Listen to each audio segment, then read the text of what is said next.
आइए प्यारे बच्चों, एक बार फिर से बहुत बहुत स्वागत करता हूं आप सभी का अपने YouTube channel Abhijeet online classes पर। तो प्यारे बच्चों, कैसे हैं आप सभी लोग? उम्मीद करते हैं कि आप सभी जहां कहीं भी होंगे अपनी पढ़ाई को बहुत अच्छी तरह से कर रहे होंगे।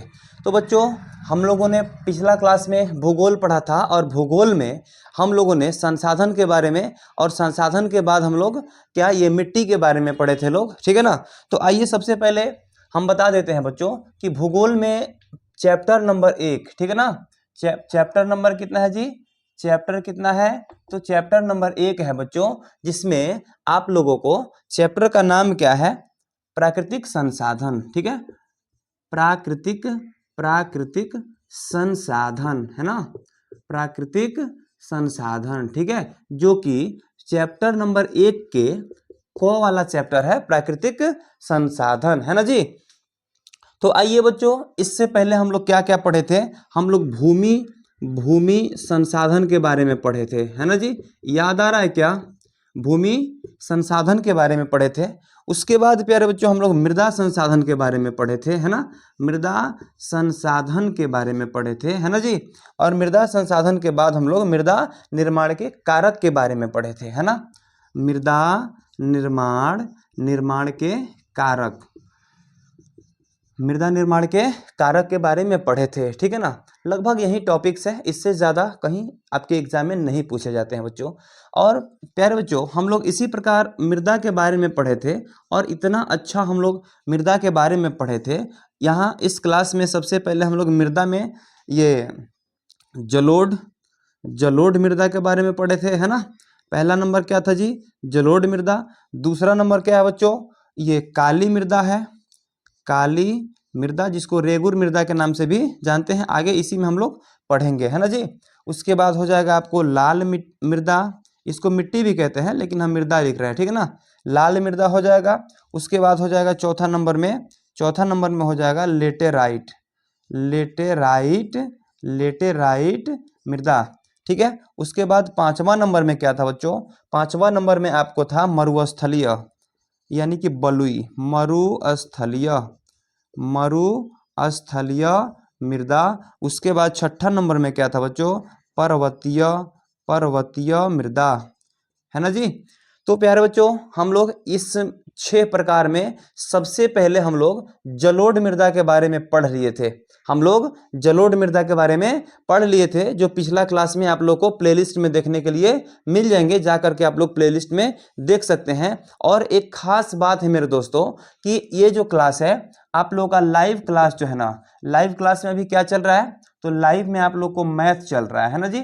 लाइव में मैथ चल रहा है, जो कि शाम 8 बजे चलाया जा रहा है ना, शाम 8 बजे। और ये जो है ना शाम 7 बजे। ये रिकॉर्ड वीडियो जो है, रिकॉर्ड वीडियो के रूप में ये भूगोल जो है आपको रिकॉर्ड वीडियो के रूप में दिया जा रहा है, जो कि शाम आपको 7 बजे देखने के लिए मिल जाएंगे, है ना। शाम 7 बजे जो भी बच्चे अभी वीडियो को देख रहे हैं, प्यारे बच्चों, आप लोग इन सभी कंटेंट के लिए, ये कंटेंट जो है ना आपको नियमित रूप से प्रोवाइड करवाए जाते हैं। और आप सभी लोग सबसे पहले इन सभी फैकल्टीज को पाने के लिए इस चैनल को सब्सक्राइब जरूर कर लेंगे, है ना जी। आइए, तो प्यारे बच्चों, जलोढ़ मृदा, काली मृदा, लाल मृदा, लेटराइट मृदा, मरुस्थलीय मृदा और पर्वतीय मृदा के बारे में हम लोग एक एक करके पढ़ने वाले थे, जिसमें हम लोग जलोढ़ मृदा के बारे में पढ़ लिए हैं। जलोढ़ मृदा इसलिए बेईमानी करके पढ़ लिए ना पहले, क्योंकि जलोढ़ मृदा जो है भारत में सबसे अधिक पाई जाती है। और जलोढ़ मृदा को ये जलोढ़ मृदा से क्या कहा जाता है ना, कि भारत को निर्मित कहा जाता है। भारत किससे निर्मित है? किस मिट्टी से निर्मित है जी? तो जलोढ़ मृदा से, है ना जी। तो आइए प्यारे बच्चों, इसके बाद आप लोग देख पा रहे होंगे कि काली मृदा के बारे में पढ़ेंगे, है ना जी। तो आइए बच्चों, प्राकृतिक संसाधन में हम लोग जो मिट्टी पढ़ रहे थे, तो मिट्टी में हम लोग क्या पढ़ने वाले हैं जी? क्या पढ़ने वाले हैं प्यारे बच्चों? हम लोग काली मृदा पढ़ने वाले हैं, है ना जी। क्या पढ़ने वाले हैं? काली मृदा हम लोग पढ़ेंगे, है ना जी। काली मृदा को हम लोग पढ़ने वाले हैं, ठीक है। तो आइए सबसे पहले काली मृदा का मतलब क्या होता है कि एक प्रकार की यह भी मिट्टी है, ठीक है। मिट्टी जिसका रंग क्या होता है, काला भूरा भूरा टाइप का होता है, ठीक है ना। तो यहाँ पे हम लोग फैक्ट्स इसका लिखेंगे। सबसे पहले इसका फैक्ट्स क्या होगा बच्चे, काली मृदा कह सकते हैं कि काली मिट्टी का रंग काला एल्युमिनियम एवं लौह यौगिक के उपस्थित के कारण होता है। इसमें जो है ना एल्युमिनियम और लौह यौगिक पाया जाता है, यानी कि लोहे के कुछ अवशेष पाए जाते हैं और एल्युमिनियम पाया जाता है ना, इसलिए इसका रंग क्यों कैसा होता है, काला होता है। तो लिखेंगे कि यह लौह अयस्क है, क्या लौह यौगिक है ना, लौह यौगिक एवं यह लौह यौगिक एवं एल्युमिनियम लौह यौगिक एवं एल्युमिनियम के कारण, यह लौह यौगिक एवं एल्युमिनियम के कारण जो है क्या होता है, काला होता है। कैसा होता है बच्चों, काला होता है। देखिए काला होता है, ठीक है ना। इसमें लौह यौगिक एवं एल्युमिनियम पाए जाते हैं, है ना। इसी के कारण क्या होता है कि यह मिट्टी जो है काले रंग की होती है। आ रहा समझ में। चलिए उसके बाद बच्चों दूसरा नंबर फैक्ट्स क्या देखेंगे हम लोग। इसमें दूसरा फैक्ट्स कह रहा है कि काली मिट्टी कपास की खेती के लिए उपयुक्त मानी जाती है, इसलिए प्यारे बच्चों इसे कपास मृदा भी कहा जाता है। इसलिए इसे कपास मृदा भी कहा जाता है। यहाँ पे लिखेंगे काली मिट्टी, सभी बच्चे नोट्स बनाएंगे इसका। काली मिट्टी कपास की खेती के लिए क्या मानी जाती है, उपयुक्त मानी जाती है ना जी। उपयुक्त मानी जाती है, उपयुक्त मानी जाती है ना, उपयुक्त मानी जाती है ना, उपयुक्त मानी जाती है, ठीक है। इसलिए इसे काली कपास मृदा के नाम से भी जाना जाता है। इसलिए इसे काली कपास मृदा के नाम से भी जानते हैं। क्लियर है। चलिए अगला पॉइंट हम लोग देखते हैं इसमें क्या होने वाला है। यहाँ पे हम लोग लिख सकते हैं कि भारत में जो है ना, देखिए हम लोग जलोढ़ मिट्टी के बारे में बता दिए थे बच्चों। भारत में वो अभी 6.4 करोड़ हेक्टेयर भूमि पाई जाती है जलोढ़ मृदा की। और यहाँ पे काली मृदा की अगर बात की जाए तो ये भी 6.4 करोड़ हेक्टेयर ही पाई जाती है, ठीक है ना। तो यहाँ पे हम लोग लिखेंगे भारत में 6.4 करोड़ हेक्टेयर, 6.4 करोड़ हेक्टेयर है ना, हेक्टेयर भूमि पर काली मिट्टी फैली हुई है। हेक्टेयर पर काली मिट्टी फैली हुई है ना, फैली हुई है। क्लियर है। देखिए ये भारत में जो है ना 6.4 करोड़ को हम ऐसे ही लिखेंगे, है ना, करोड़ हेक्टेयर पर काली मिट्टी फैली हुई है। यानी एक हेक्टेयर में आप लोग जानते हैं कितना होता है, 10,000 मीटर स्क्वायर होता है, ठीक है। इसे आप लोग याद रखिएगा, ठीक है ना। क्लियर। चलिए उसके बाद हम लोग लिखेंगे, देखिए काली मिट्टी को किस नाम से जाना जाता है। काली मिट्टी का एक और नाम क्या है बच्चे, यहाँ पे देखेंगे सभी लोग। हम यहाँ पे लिख सकते हैं काली मृदा को रेगुर मृदा भी कहा जाता है, रेगुर मृदा भी कहते हैं। क्लियर है। देखिए यह मृदा जो है ना, काली मृदा जो है लौह यौगिक एवं एल्युमिनियम के कारण क्या होता है, काला होता है, ठीक है ना। उसके बाद यहाँ पे कह रहा है काली मिट्टी कपास की खेती के लिए उपयुक्त मानी जाती है, इसलिए इसे काली कपास मृदा के नाम से भी जाना जाता है। उसके बाद है यहाँ पे बच्चों, भारत में 6.4 करोड़ हेक्टेयर पर काली मिट्टी फैली हुई है। काली मृदा को रेगुर मृदा के नाम से भी जाना जाता है, ठीक है ना। आइए फिर इसका वर्णन आगे भी होगा। चलिए आगे का फैक्ट्स हम लोग देखते हैं बच्चों, ठीक है ना। सभी बच्चे इसका नोट्स जरूर बना लेंगे, है ना। आइए आगे बढ़ जाएं, बिल्कुल आगे बढ़ें, है ना। चलिए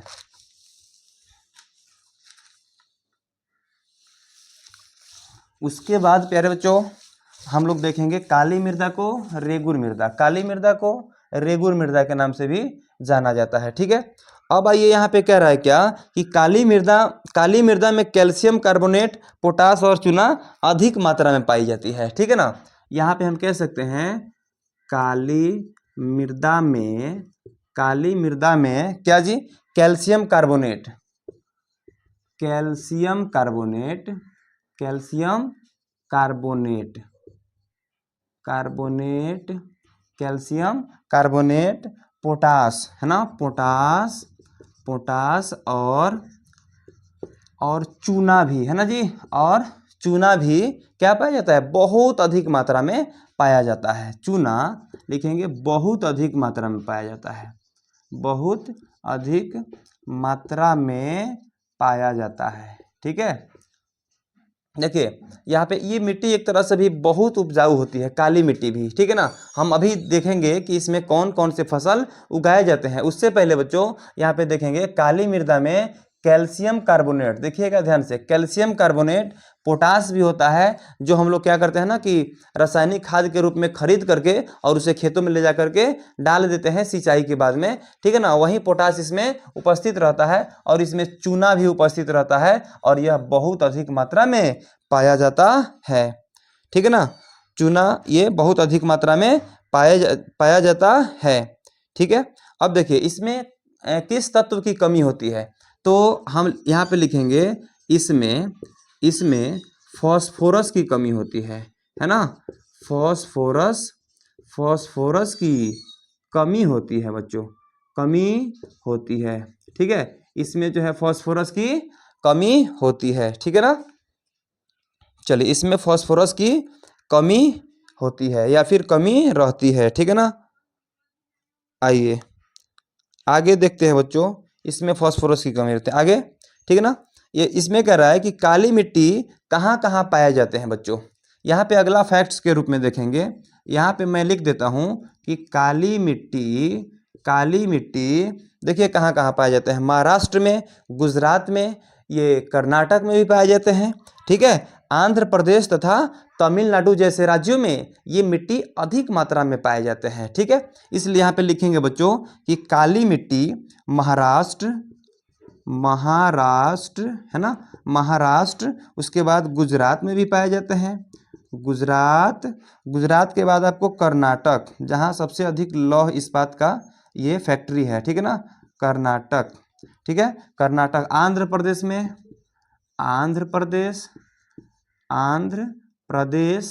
एवं तमिलनाडु में,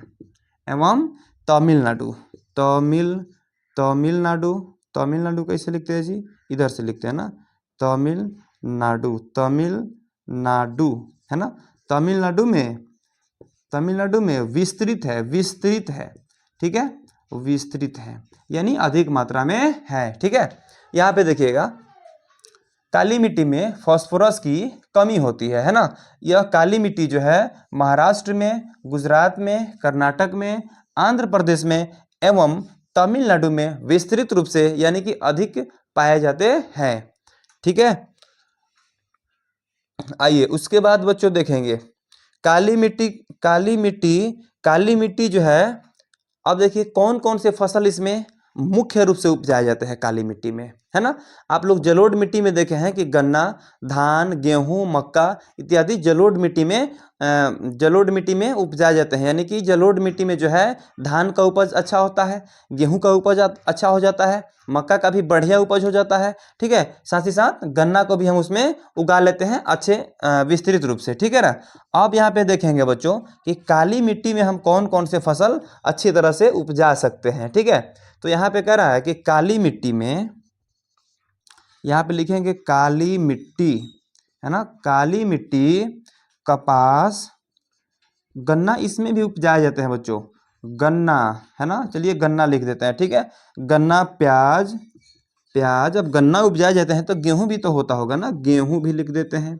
ठीक है, गेहूं, और साथ ही साथ एवं फलों की खेती के लिए अनुकूल मानी जाती है, गेहूं एवं फलों की खेती के लिए,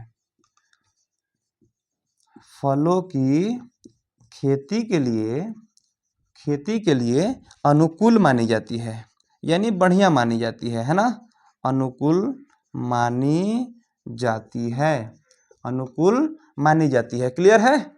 क्लियर है बच्चों? यहाँ पे देखेंगे काली मिट्टिया में जो है ना सबसे ज़्यादा कौन सा फसल बोया जाता है, तो आप लोग कहेंगे बबुआ कि कपास भी, यहाँ पे गन्ना भी लगाया जा सकता है, प्याज भी लगाया जा सकता है, गेहूं भी लगाया जा सकता है, और साथ ही साथ फल भी लगाया जा सकता है, जैसे अनार, आम, लीची वगैरह होता है ना, केला वाला, वो सब लगाया जा सकता है काली मिट्टी में। आया समझ में? आया ना? चलिए आगे बढ़े। हाँ तो बबुआ अब आगे बढ़ेंगे, आइए आइए बढ़ते हैं आगे बच्चों। काली मिट्टी के बारे में बहुत सारा समझ में आना चीजें। महाराष्ट्र में, गुजरात में, कर्नाटक में, आंध्र प्रदेश में और तमिलनाडु में ये मिट्टी विस्तृत रूप से पाई जाती है बच्चों। आगे बढ़े, बिल्कुल आगे बढ़े। चलिए प्यारे बच्चों, अगर क्लास अच्छा लग रहा होगा ना तो वीडियो को लाइक कर दीजिएगा और बेस्ट लिख दीजिएगा एक बार कमेंट बॉक्स में, है ना। मेरी आवाज़ जो भी बच्चे सुन रहे हैं, मैं उसका नाम, चलिए अपना नाम लिख दीजिएगा, है ना, अपना नाम लिख दीजिएगा बच्चे, अगर क्लास अच्छा लग रहा होगा तो, है ना जी, अपना नाम लिख दीजिएगा, ठीक है। आइए उसके बाद बच्चों फैक्ट्स है काली मिट्टी का। काली मिट्टी हम ये भी कह सकते हैं कि लाल अनुकूल मानी जाती है ना। तो चलिए इतना तो काफ़ी है, बहुत हो गया ना काली मिट्टी के बारे में। अब आइए थोड़ा सा हम लोग देख लेते हैं ना, क्योंकि 5-6, हाँ बहुत सारा बता दिया मैंने इसका डेफिनेशन में, उदाहरण भी दे दिया, ये कहाँ कहाँ पाए जाते हैं इसको भी बता दिया, है ना, और इसमें कौन कौन से फसल को उपजाया जा सकता है, किस फसलों के लिए ये अनुकूल होता है, उसको भी मैंने बता दिया बच्चों, है ना जी।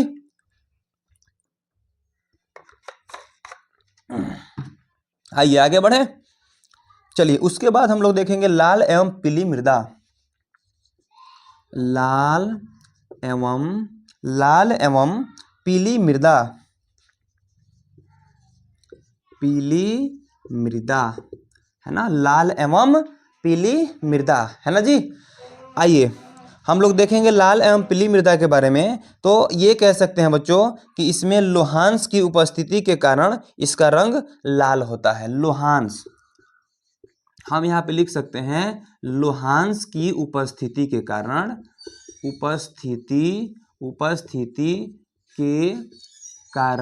उपस्थिति के कारण इसका रंग कैसा होता है बच्चों, इसका रंग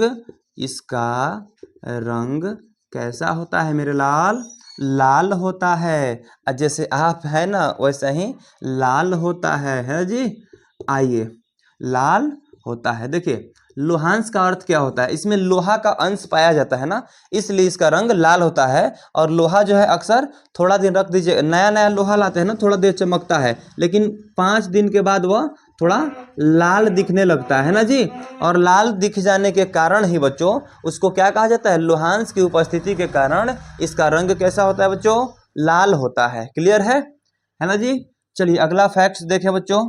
अगला कह रहा है क्या, अगला यहाँ पे आप लोग देखेंगे, कह रहा है कि लाल मिट्टी में जल योजन के पश्चात रंग पीला हो जाता है। देखिए लाल मिट्टी होता है ना, जैसे खेतों में लाल मिट्टी है, उसमें जल को क्या किया ना कि सिंचाई कर दिया गया, और सिंचाई करने के बाद में क्या होता है कि सिंचाई करने के बाद में फिर वह खेत सूखता है, तो जैसे ही सूखता है ना तो वो लाल से क्या हो जाता है, पीला हो जाता है, ठीक है। तो यहाँ पे हम लिख पाएंगे बच्चों कि लाल मृदा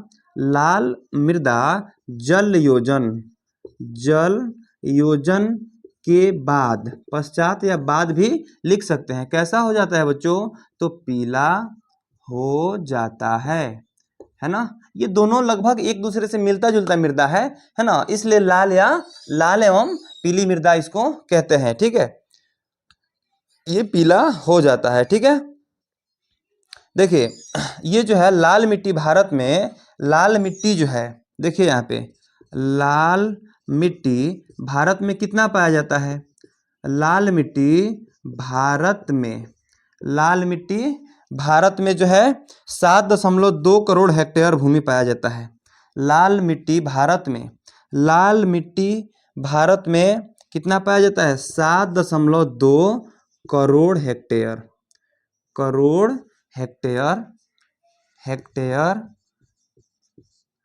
हेक्टेयर, है ना, हेक्टेयर भूमि पर पाया जाता भूमि पर पाया जाता है ना, पाया जाता है।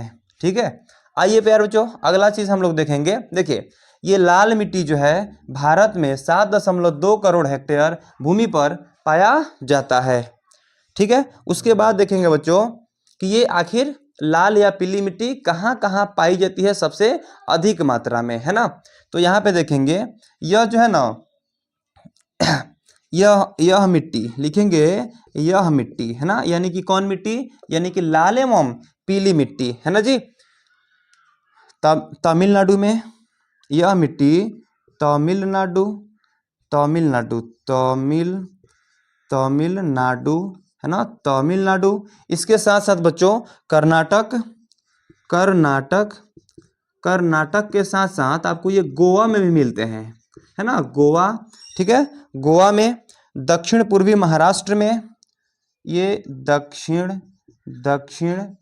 पूर्वी महाराष्ट्र में है ना जी, दक्षिण पूर्वी महाराष्ट्र में। ठीक है, और कहाँ कहाँ पाए जाते हैं बच्चों, और कहाँ कहाँ पाए जाते हैं जी, दक्षिण पूर्वी महाराष्ट्र के साथ साथ और कहाँ पाए जाते हैं। चलिए आइए देखते हैं बच्चों, आपको ये आंध्र प्रदेश में भी पाए जाते हैं, है ना जी, आंध्र प्रदेश में है ना, आंध्र प्रदेश के साथ साथ उड़ीसा में भी पाए जाते होंगे क्या, हाँ उड़ीसा में भी पाए जाते हैं, उड़ीसा में, है ना। उड़ीसा के बाद आपको नागपुर के पठार में, नागपुर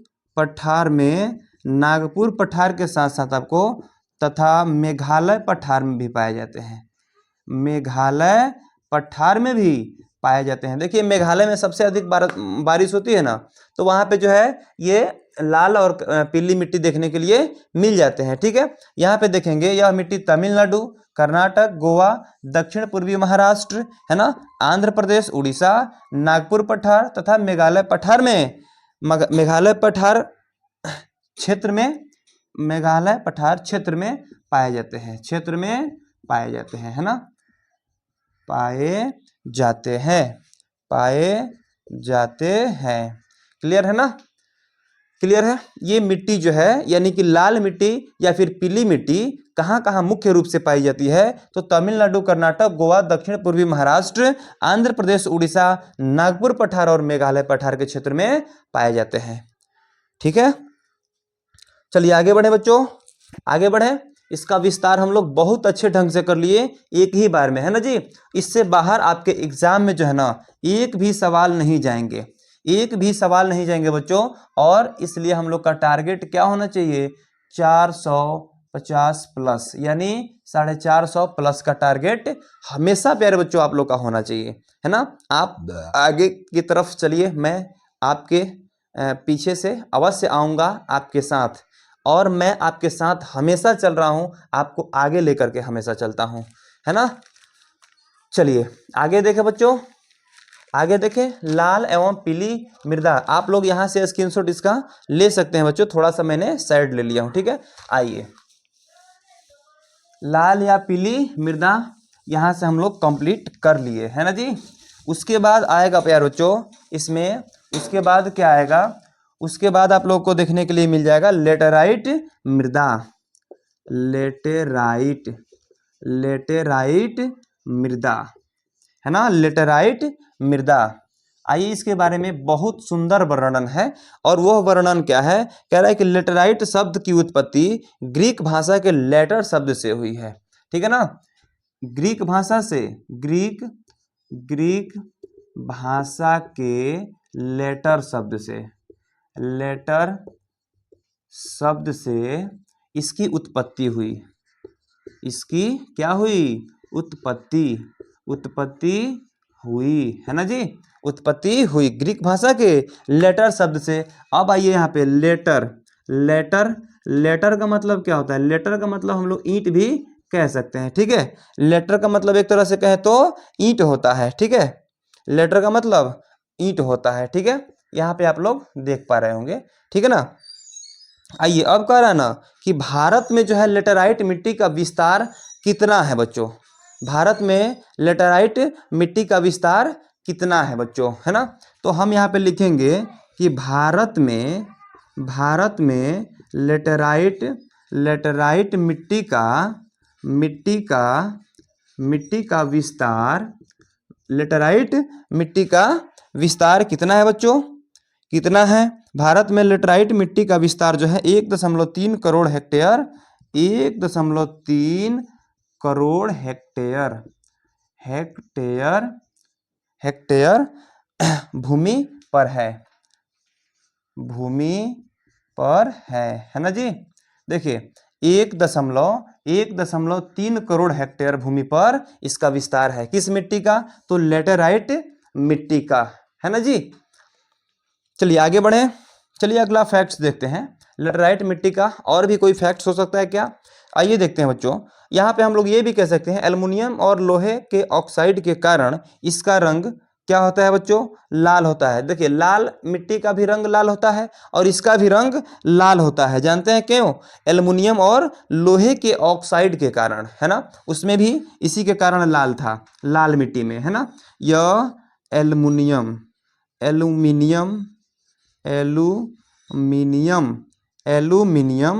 एवं लोहे के ऑक्साइड के कारण, ऑक्साइड के कारण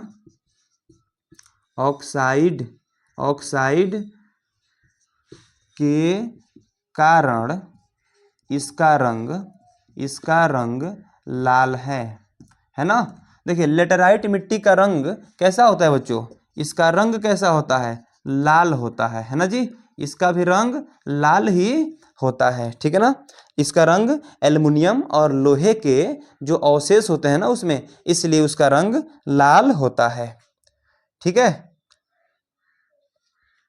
देखिए इसमें जो है ना ह्यूमस की मात्रा, ह्यूमस जानते हैं किसको कहते हैं? जब आपके गड्ढे में अगल बगल में अपशिष्ट पदार्थों को फेंकने के कारण जो है ना एक खाद के रूप में बन जाता है, जिसको हम लोग खेतों में ले जा करके डालते हैं। उसको जब हम लोग खुदाई करते हैं ना कुदाल वगैरह से, फावड़ा वगैरह से, जब उसका खुदाई करते हैं तो क्या होता है ना कि उसमें से एक प्रकार की गर्मी निकलती है, उसमें से उष्मा निकलती है, जिसको हम लोग ह्यूमस कह सकते हैं, या फिर सड़ा गला जो भी पदार्थ होता है ना जो उपज के लिए बहुत अच्छा माना जाता है, उसको हम लोग ह्यूमस कहते हैं, ठीक है ना? तो हम ये कह सकते हैं कि लेटेराइट मिट्टी में जो है ना ह्यूमस की मात्रा नगण्य होती है ना? यानी कि यहाँ पे लिखेंगे इस मिट्टी में, इस मृदा लिख देते हैं ना, मृदा में क्या होता है जी? इस मृदा में ह्यूमस की मात्रा क्या होता है जी? ह्यूमस की मात्रा नगण्य होता है, यानी 9 के बराबर होता है। आया समझ में? इसमें जो है ह्यूमस का मात्रा 9 के बराबर होता है ना जी? यानी इसमें उपज का क्या होता है ना कि इसमें उपज बहुत कम होता है। ऐसे मिट्टी पर अगर कोई फसल अगर उपजाने की हम लोग कोशिश करते हैं ना तो उसका उपज जो है कम हो जाता है ना? चलिए ठीक है, आगे बढ़ जाए बच्चों, आगे बढ़ जाए। चलिए अब ये मिट्टी जो है कहाँ कहाँ पाई जाती है ये हम लोग पढ़ेंगे, ठीक है? ये मिट्टी कहाँ कहाँ पाई जाती है, इसमें कौन कौन से फसल को उपजाए जाते हैं, ये सभी फैक्ट्स को देखेंगे। तब तक के लिए एक बार सभी लोग वीडियो को लाइक कीजिए, जल्दी एक बार वीडियो को सभी लोग लाइक कीजिए और कमेंट में हर हर महादेव लिख दीजिएगा, है ना जी? चलिए क्योंकि गर्मी बहुत ज़्यादा है इसलिए एक बार आप लोग अगर कमेंट में हर हर महादेव लिखते हैं ना तो हमें मज़ा आएगा। आइए, ये क्या था? अरे बाबा तुम काहे भागा रहे? ये लेटेराइट मिट्टी था, लेटेराइट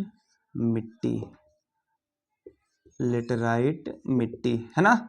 चलिए यहाँ पे अब हम लोग क्या कहेंगे कि लेटेराइट मिट्टी जो है ना, लिख सकते हैं बच्चों कि यह मिट्टी कहाँ कहाँ पाए जाते हैं बच्चों? तो कर्नाटक के साथ साथ केरल में भी पाए जाते हैं। लेटेराइट मिट्टी कर्नाटक, केरल, है ना? केरल, आपको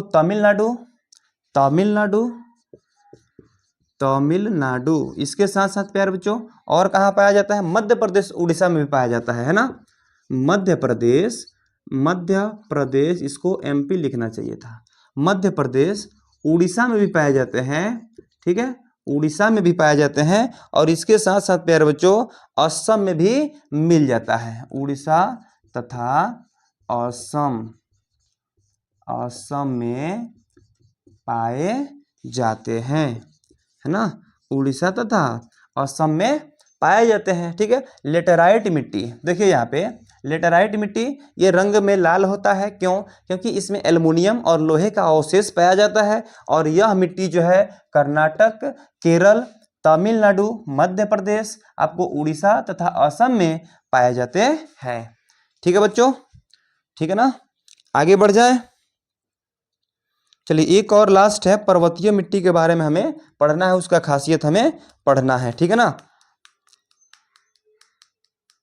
अब आइए अगला, इसमें फैक्ट्स क्या कह रहा है बच्चों, कह रहा है कि कर्नाटक, केरल और तमिलनाडु में, देखिए इसका खासियत क्या है, कर्नाटक, कर्नाटक, केरल तथा तमिलनाडु में,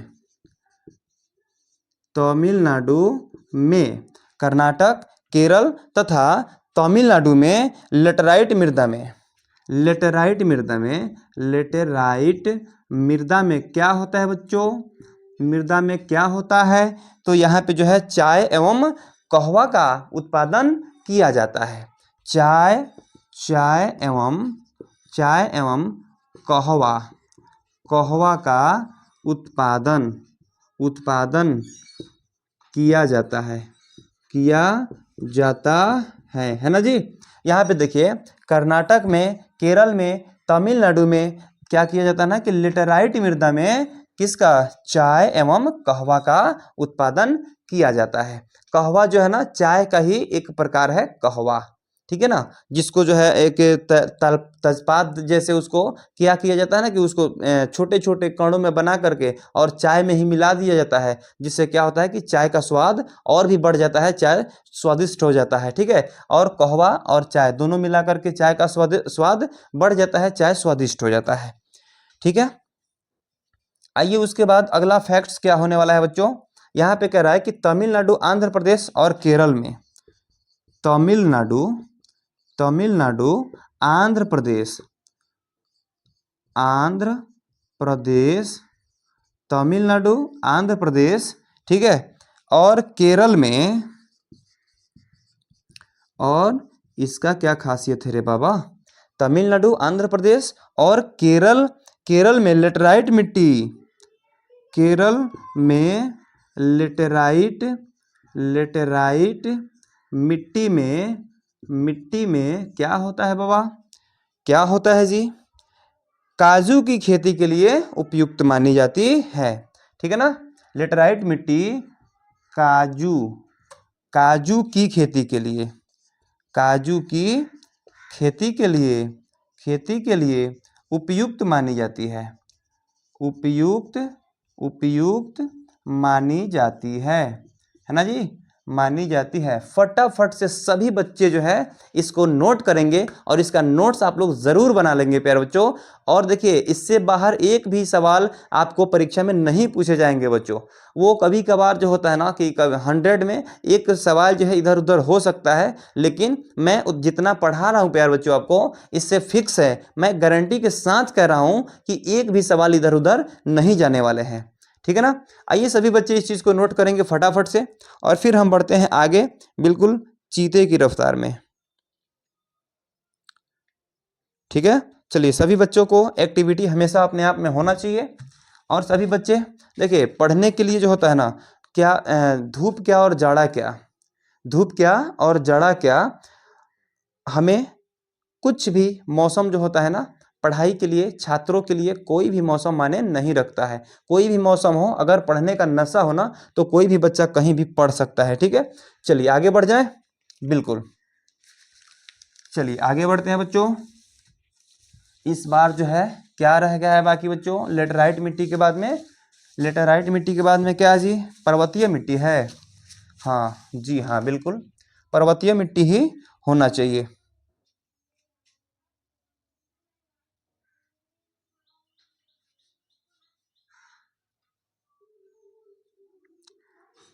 मरुस्थलीय मृदा है। हाँ जी हाँ, बिल्कुल। मरुस्थलीय मरुस्थलीय मरुस्थलीय मृदा है, सॉरी मरुस्थलीय मृदा है। इसके बाद हम लोग पर्वतीय मृदा के बारे में पढ़ेंगे, है ना जी। आइए मरुस्थलीय मृदा के बारे में हम थोड़ा सा जानते हैं। कौन नहीं जानता है कि मरुस्थल में केवल रेत ही रेत पाए जाते हैं। कौन नहीं जानता है कि ऊंट को मरुस्थल का जहाज कहा जाता है। कौन नहीं जानता है कि ऊंट मरुस्थल में क्यों चल पाता है ना। घोड़े मरुस्थल में क्यों नहीं चल पाते हैं, ठीक है ना। तो देखिए ऊंट का पैर गद्देदार होता है ना इसलिए बालू वाले स्थानों में वे उसे क्या होता है ना कि चलने में परेशानी नहीं होती है और वह अच्छी तरह से चल पाता है। और घोड़े का जो होता है ना पैर नुकीला होता है, जिसके चलते बालू में धंस जाता है, जिसके चलते वह बालू में नहीं चल पाते हैं। और देखिए मरुस्थल मृदा का मतलब ही होता है पूरा बालू ही बालू, है ना, रेत ही रेत बच्चों, ठीक है। देखिए मरुस्थलीय मृदा का मतलब होता है शुष्क ऋतु अल्प वर्षा। मरुस्थलीय मृदा कैसे बनता है? शुष्क ऋतु और अल्प वर्षा। अल्प मतलब होता है कम, अल्प वर्षा के कारण यह बनता है। क्या बनता है? मरुस्थलीय मृदा, ठीक है। देखिए ये जो होता है ना, यह ह्यूमस रहित होता है। ह्यूमस रहित है, ह्यूमस रहित होता है, ह्यूमस रहित होता है, यानी कि इसमें थोड़ा सा भी नमी पाया ही नहीं जाता है प्यारे बच्चों। ये मरुस्थलीय मृदा में, है ना, यह ह्यूमस रहित होता है, ठीक है। अब देखिए मरुस्थलीय मृदा का रंग कैसा होता है? तो लाल होता है और हल्का सा भूरा होता है। लिखेंगे यहाँ पर यह मिट्टी जो है लाल एवं हल्का भूरा होता है। कैसा होता है बच्चों? हल्का भूरा होता है ना जी, हल्का भूरा होता है। क्लियर? यह मिट्टी बालू आप लोग देखे होंगे नदी के किनारे, बहुत सारे लोगों को घर आपको निर्माण के लिए, घर बनाने के लिए जो मिट्टी आता होगा उसको आप लोग देखते होंगे कि लाल भी होता है और हल्का सा भूरा होता है, ठीक है ना। तो इसे हम ये कह सकते हैं कि यह मिट्टी लाल एवं हल्का भूरा होता है, ठीक है। उसके बाद देखेंगे प्यारे बच्चों इसका अगला फैक्ट्स क्या है। यह कह रहा है कि मरुस्थलीय मृदा कहाँ कहाँ पाया जाता है, क्या आप सभी लोग जानते हैं? तो आइए यहाँ पे हम लोग देखेंगे मरुस्थलीय मृदा कहाँ कहाँ पाए जाते हैं बच्चों? तो पंजाब में पाए जाते हैं। पंजाब में सबसे अधिक जो है ना राजस्थान में पाए जाते हैं, राजस्थान में पाए जाते हैं, ठीक है। आपको सौराष्ट्र और कच्छ गुजरात में स्थित है ना, इसलिए इसको गुजरात ही लिख देते हैं। गुजरात में पाए जाते हैं, ठीक है। और इसी के साथ साथ जो है हरियाणा और दक्षिणी पंजाब में भी पाए जाते हैं। चलिए हरियाणा यहाँ पे ले लेते हैं, हरियाणा में भी पाए जाते हैं ये मिट्टी, है ना। यानी कि मरुस्थलीय मृदा जो है पंजाब, राजस्थान, गुजरात और हरियाणा में विस्तृत रूप से पाए जाते हैं, ठीक है। आइए उसके बाद यहाँ पर कह रहा है कि इस मिट्टी में जो है ना वनस्पति एवं उर्वरक का अभाव पाया जाता है। लिखेंगे इसमें वन अधिक नहीं पाए जाते हैं। वनस्पति एवं उर्वरक का अभाव पाया जाता है। उर्वरक का अभाव पाया जाता है, है ना, अभाव पाया जाता है, ठीक है। देखिए ये बालू है तो इसमें वन कहाँ से होंगे? और कुछ वन जो होते हैं ना कुछ लगते भी है ना, तो ये नागफन्नी के कुछ पौधे हैं, यानी कांटेदार जो भी पौधे हैं, पेड़ है ना, उसी को लगाया जाता है वहाँ पर, जिसमें क्या होता है कि ज़्यादा ह्यूमस की आवश्यकता ही नहीं होती है। जो कम ही खनिज लवण में जो पेड़ तैयार हो जाते हैं ना, उसी को वहाँ पे लगाया जाता है। लिखेंगे कि इसमें कांटेदार वृक्ष लगाए जाते हैं। क्या? कांटेदार वृक्ष लगाए जाते हैं, इसमें कांटेदार वृक्ष लगाए जाते हैं, ठीक है। देखिए अगर जो है इसमें सिंचाई की अगर अच्छी व्यवस्था हम लोग को मिल जाती है, ठीक है ना बच्चों, अगर जो है इसमें सिंचाई की व्यवस्था हम लोग को अच्छी तरह से अगर मिल जाती है तो इसमें कौन कौन से फसल को हम लोग उगा सकते हैं बच्चों। आइए थोड़ा सा इसके बारे में देखते हैं कि यदि हम लोग क्या करते हैं ना कि वहाँ पे ले जा करके अगर मोटर लगा देते हैं, मोटर बहुत बड़ी मात्रा में करंट वहाँ पे पैदा कर लेने के बाद में हम लोग वहाँ पे मोटर लगा लेते हैं और सिंचाई की अगर अच्छी व्यवस्था हो जाती है तो क्या इसमें कौन कौन से फसल हम लोग उपजा सकते हैं। देखिए यहाँ पे लिखेंगे क्या है, मरुस्थलीय मिट्टी, मरुस्थलीय मरुस्थलीय मिट्टी में सिंचाई की व्यवस्था कर, सिंचाई की व्यवस्था कर किसका हम लोग उपज कर सकते हैं जी, किसका उपज हम लोग कर सकते हैं, कपास चावल गेहूं, कपास चावल गेहूं एक दो और फसल आ जाएंगे इसमें, है ना, का भी उत्पादन किया जा सकता है, का भी उत्पादन किया जा सकता है ना जी। लेकिन इसका उत्पादन कोई करता है ही नहीं, ठीक है, क्योंकि वहाँ पे जो है ना सिंचाई का साधन उपस्थित करने के लिए बहुत आर्थिक जो है ना आर्थिक वहाँ पे खर्च लग जाएंगे, आर्थिक रूप से वहाँ पे बहुत हानि सहना पड़ेगा, है ना, और वहाँ पे सिंचाई की व्यवस्था करना पड़ेगा, है ना। आइए उसके बाद देखते हैं बच्चों, छोटा सा है पर्वतीय मृदा, पर्वतीय मृदा, है ना जी, पर्वतीय मृदा जो कि लास्ट यानी कि छठा नंबर है ये, है ना, लास्ट है पर्वतीय मृदा। यहाँ पे कह रहा है पर्वतीय मृदा पर्वतीय और पहाड़ी क्षेत्रों में देखने के लिए मिल जाता है, तो पर्वतीय मृदा है तो पहाड़ी क्षेत्र में देखने के लिए ही ना मिलेगा। लिखेंगे बच्चों कि यह पहाड़ी क्षेत्र में पाए जाते हैं, है ना, ये पहाड़ी क्षेत्र में पाए जाते हैं, ये मिट्टी जो है पहाड़ी क्षेत्र में पाए जाते हैं, ठीक है। थोड़ा सा एक दो और इसका हम लोग देख लेते हैं।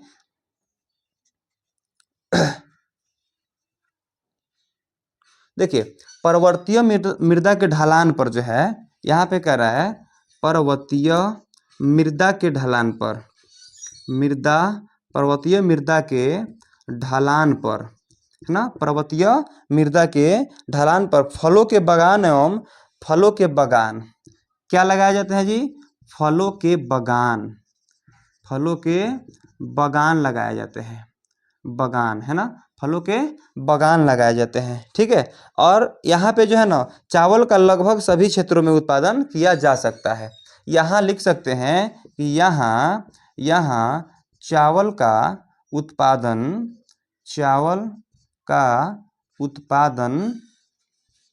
लगभग सभी क्षेत्र में, सभी पहाड़ी क्षेत्र में जो है ना सभी जगह हो पाता है, ठीक है, हो पाता है। थोड़ा सा व्यवस्था सुदृढ़ कर लेते हैं, थोड़ा सा व्यवस्था में अगर सुधार कर लेते हैं तो यहाँ पे क्या होता है प्यारे बच्चों, चावल का भी उत्पादन हो जाता है जी, ठीक है ना। यहाँ पे देखेंगे यहाँ चावल का उत्पादन लगभग सभी जगह हो पाता है। क्लियर है प्यारे बच्चों। चलिए जल्दी से यहाँ हम लोग 6 मिट्टी जो है पढ़ करके, मिट्टी के कितने प्रकार, तो 6 प्रकार को पढ़ करके हम लोग क्लियर कर चुके हैं। अब आप सोच रहे होंगे कि सर अब आगे इसमें हम लोग को क्या पढ़ना है, तो चलिए आगे भी हम लोग को इसमें अभी जो चीज़ें पढ़ना है यहाँ पे देख पा रहे होंगे, थोड़ा सा इसको रिवाइज करवा देता हूँ, ठीक है। सिंचाई के लिए व्यवस्था कर कपास चावल और गेहूं का भी उत्पादन किया जा सकता है। पर्वतीय मृदा के बारे में देखा जाए या पहाड़ी क्षेत्र में मिलते हैं, ठीक है। पर्वतीय मृदा के ढलान पर जो होता है ना ऊपर से नीचे की तरफ ढलान होता है, वहाँ पर फलों के बगान लगाए जाते हैं। यहाँ चावल का उत्पादन लगभग सभी क्षेत्र में किया जा सकता है, ठीक है। आइए बच्चों आगे अब हम लोग इसमें क्या पढ़ने वाले हैं, आगे अगले क्लास में अब हम लोग पढ़ेंगे अगला टॉपिक, है ना, नहीं तो वीडियो बहुत लंबा हो जाएगा, ठीक है, आप लोगों को देखने में मज़ा नहीं आएगा, है ना। आइए यहाँ पर देखेंगे अगला टॉपिक बड़ी ही शानदार टॉपिक होने वाला है। भूमि उपयोग को निम्न कितने वर्ग में बांटा गया है। भूमि भूमि को जो है भूमि उपयोग को भूमि उपयोग को कितने कितने वर्गों में क्या किया गया है प्यारे बच्चों? बांटा गया है, बांटा गया है ना जी। अगला हम लोग क्या पढ़ेंगे जी? भूमि उपयोग को कितने वर्गों में बांटा गया है। ठीक है, इसको जो है 9 भागों में बांटा गया है। कितने भाग में जी? 9 भागों में। अब जो है ना पढ़ाने का मन करने लग गया। ठीक है, इसलिए प्यारे बच्चों आज के लिए इतना ही। तो आप लोग मिट्टी के बारे में बड़े ही सुंदर तरीका से पिछला क्लास में मैंने जलोढ़ मिट्टी के बारे में पढ़ा दिया था, और आज के क्लास में जो 5 प्रकार रह गए थे मिट्टी के बारे में, उसमें जो है मिट्टी कहाँ कहाँ पाए जाते हैं, उस मिट्टी में जो है ना किस किस फसल का हम लोग उपज कर सकते हैं, और वे मिट्टी किस किस राज्य में पाए जाते हैं। भारतीय राज्यों में सभी राज्यों को मैंने बताया है, और इसमें कौन कौन से फसल उपजाए जाते हैं। ये ऑब्जेक्टिव रूप में आप याद रखना बच्चों कि कौन से मिट्टी होते हैं। जैसे मैं आपसे पूछ देता हूं कि कौन सा मिट्टी है, लास्ट में एक सवाल करना चाहूँगा कि कौन सा मिट्टी है जिसमें काजू अच्छी तरह से उपज पाता है, काजू का उपज अच्छा होता है, काजू जहाँ पे फलते फूलते हैं। ठीक है ना, उसको जो है आप लोग कमेंट बॉक्स में लिख दीजिएगा। अगर मेरे वीडियो पे कोई बच्चे नए देख रहे होंगे तो आप चैनल को सब्सक्राइब कर लीजिएगा। अगर वीडियो अच्छी लगे तो एक बार लाइक कर दीजिएगा। तो चलिए आज का क्लास यहीं पर समाप्त किया जाता है, फिर कल लेकर के आ रहे हैं इसका अगला पार्ट प्राकृतिक संसाधन का। इसमें लगभग एक और पार्ट होना चाहिए, है ना। तो चलिए आज के लिए बस इतना ही, मिलते हैं अगले किसी नए क्लास के साथ। जय हिंद।